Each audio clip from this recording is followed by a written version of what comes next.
سریال شکارگاه پر از المان‌های سیاسی هستش، از اتفاقات خانم مهسا امینی توی کشور گرفته تا حتی نقش زنان توی جامعه و میشه گفت شکارگاه یکی از سیاسی ترین سریال‌های چند سال اخیر. اگر متوجه بخش‌ها و اشاره‌های سیاسی سریال تاسیان مخصوصا توی قسمت آخر درباره اتفاقات 57 شدید و بهش اعتقاد دارید و مخصوصا درباره نقش زنان توی جامعه، حتما این ویدیو رو تا آخر ببینید که صحبت‌های مهمی درباره اشاره‌های عجیب سیاسی سریال شکارگاه و نقش زنان تو انقلاب‌های زنانه و حتی ماجرای خانم مهسا امینی داریم. حالا اینجا کانال جفت فیلم هستش و من آرزو و من مصطفی. هر اپیزود به دنیای فیلم و سریال‌های ایرانی و خارجی سر می‌زنیم و اونا رو بررسی و به شما معرفی می‌کنیم. پس بی معطلی زدن رو دکمه لایک و سابسکرایب رو فراموش نکنید و بریم سراغ قسمت 5 سریال شکارگاه. قسمت 5 با درگیری بهادر و حشمت بعد از اتفاقات پایان قسمت قبل، حشمت رفت سراغ جواهرات و تاج رو دزدید شروع شده و گفتیم بزرگترین نقطه ضعفش هم پری هست و به خاطر اینکه پری اون رو به عنوان پدر قبول کنه این کارو میکنه که در نهایت همین نقطه ضعف هم به کشتنش داد. اما بریم سراغ نکته اصلی که تو شروع ویدیو در موردش صحبت کردیم و ارجاعات و اشارات سیاسی سریال شکارگاه. اگه شکارگاه رو با دید نیما جاویدی کارگردان کار نگاه کنیم و اون رو یه قلمرو جامعه کامل در نظر بگیری،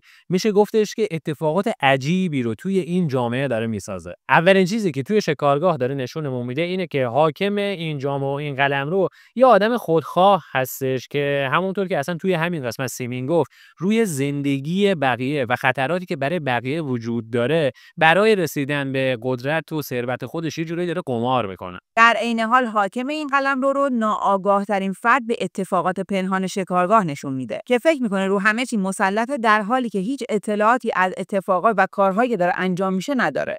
اما مهمترین و شاید سیاسی ترین نکته‌ای که توی سریال شکارگاه اتفاق میفته اینه که همه اتفاقات و آشوب‌های درون شکارگاه بعد از کشته شدن یک زن داره اتفاق میفته و بعد از اون انگار نفرین شکارگاه شروع میشه و تمام اتفاقاتی که باعث نابودی آدم‌های درون شکارگاه میشه داره میافته. کلا توی محیط شکارگاه زنان نقش کلیدی دارن و خیلی جاها دیدیم که اگر زنان ورود نمی‌کردن شکارگاه سقوط می‌کرد. فروغ چندین بار ناجی شکارگاه شده و علاوه بر باردار بودن و زایشگر بودن زنان میخواد نشون بده که ناجی نهایی هم یک زن هستش که مانع فروپاشی شکارگاه میشه و اصلا به غیر از این ماجرای فروغ و نجاتی که داده و ماجرای کشته شدن اون زن اولیه، نفرین و طلسم اصلی شکارگاه هم با کشته شدن و مرگ یک آگوی ماده باردار اتفاق افتاده. شاید یک زن باردار دیگه بتونه همه را از دست این طلسم نجات بده و باعث پایان طلسم بشه. حالا همه این اتفاقات رو از مرگ زن اولیه تا شروع نفرین یک جامعه با مرگ یک آگوی ماده تا حاکمی که رو همه برای خودش قمار کرده، فکر کنید ببینید نیما جاویدی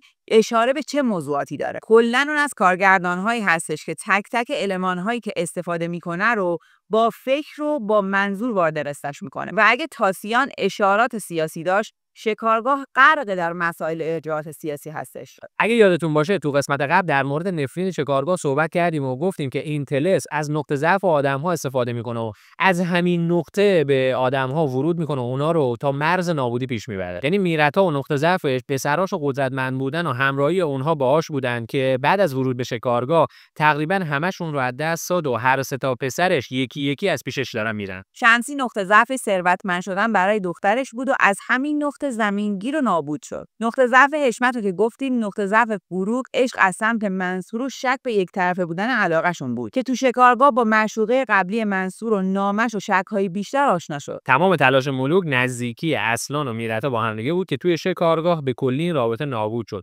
سیمین بچه‌دار میشد و توی شکارگاه با زهره روبرو میشه. گلاب هم علاقه شدیدی به رابطه با یک مرد جذاب داره که احتمالاً توی شکارگاه از همین نقطه اون هم ضربه می‌خوره. آخرین نفرات هم یحیی و پری که یحیی به شدت ضعف دیده شدن و جدی گرفته شدن داره و پری هم نقطه ضعفش انتقام مادرش که هر دوی اینها احتمالاً از همین نقطه ضعف به سمت نابودی حرکت می‌کنن. اما سوالی که قسمت قبل ایجاد شد و باهاش روبرو شدیم اینه که حشمت یا حتی پری و یحیی از کجا جای جواهرات رو میدونن. قطعاً هنوز اشاره‌ای بهش نشده و مشخص نیست، ولی احتمالاً همین که هنوز سرنخی از این موضوع به ما ندادن شاید معنیش این باشه که غافلگیری تو راه برامی و احتمال اینکه پای نصیر نصیر وسط باشه رو زیاد میکنه و اصلا نمیشه قبول کرد که نصیر به جواهرات چشم نداشته باشه. ضمن اینکه الان دیگه همه جای جواهرات رو میدونن. حشمت و پریا یحیی که گروه خودشون رو دارن، فروغ رو هم که میرعطا بهش گفت، فلوک که احتمالاً دیدیم از طریق خود میرعطا میدونسته و سیمین هم همین الان متوجه شد. دونستن بهادر و افتادنش دنبال حشمت و اصلا کلا دزدی حشمت و درگیریش با بهادر کاملا منطقی اتفاق افتاد و با کاشت‌های درست. و اشاره کردیم هم دزد حرفه‌ای بودن حشمت رو قبلا بهمون گفتن، هم بیخوابی‌های بهادر.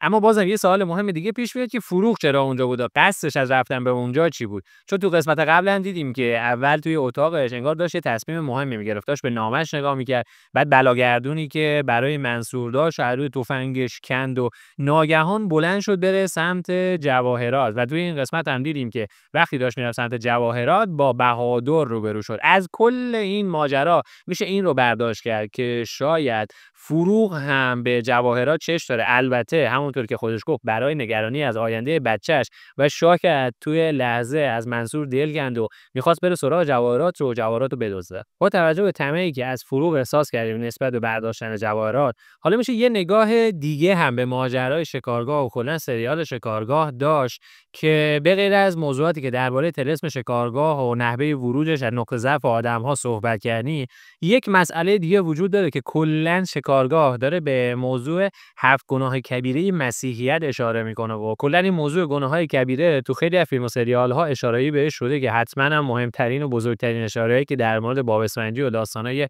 7 گناه و 7 عادتی که توش وجود داره رو شنیدی.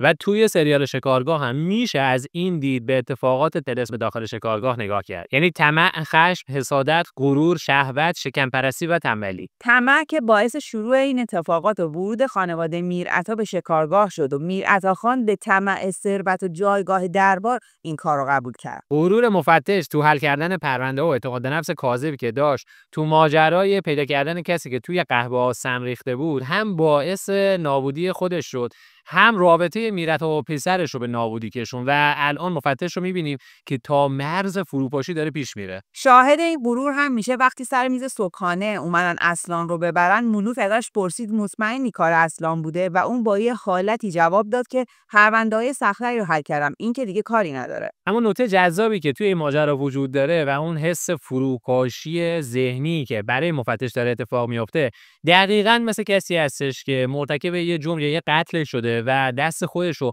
به خون آلوده میبینه و الان مفتش رو میبینیم که مدام بوی اون جعبه توتون حشمت رو روی دستاش داره حس میکنه و این عذاب وجدانی که از این بو و این اتفاق داره اون رو تا جنون میکشونه. درباره گناه حسادت، فروغ و حسش به معشوقه قبلی منصور رو داری. خشم و کینه و نفرت حس اصلا به پدرش در مورد ماجرای معشوقشه. گناه شهوت که قطعا تو ایران به عنوان رابطه برای ازدواج نشون داده میشه، گلاب و حسش به بهادر. حتی میشه گفت یحیی هم به پری همین حسو داره و علاوه بر شهوت، پری با مخدر که میشه با تنبلی تشبیهش کرد داره یحیی رو کنترل میکنه. از ماجرای گناهان کبیره و طلسم شکارگاه به این مواردی که گفتیم میشد اشاره کرد، اما چه با گناهان کبیره مسیحیت و چه با طلسمی که قبلا در موردش صحبت کردیم و موضوع نقطه ضعف آدم‌ها، در هر صورت آدم‌های داخل شکارگاه با این طلسمی که وجود داره همشون و تمامشون رو به نابودی دارن کشیده میشن، مگه اینکه تو تئوری گناهان کبیره توبه و برگشت پذیری داشته باشن و با هم دیگه یک دست بشن تا طلسم رو شکست بدن، یا توی تئوری ضعف و ورود طلسم از طریق نقطه ضعفشون با نقطه ضعفشون روبرو بشن و اونو از بین ببرن تا نجات پیدا کنن. حالا به نظر شما تاسیان سریال سیاسی تری بود یا شکارگاه؟ تو کامنت ها با هم در ارتباطیم و خیلی مخلصیم. لایک و نظرات شما به ما خیلی انرژی میده. من آرزو و من مصطفی و اینجا جغد هستش و با چشمای ما به سینما نگاه کن. خدافظ.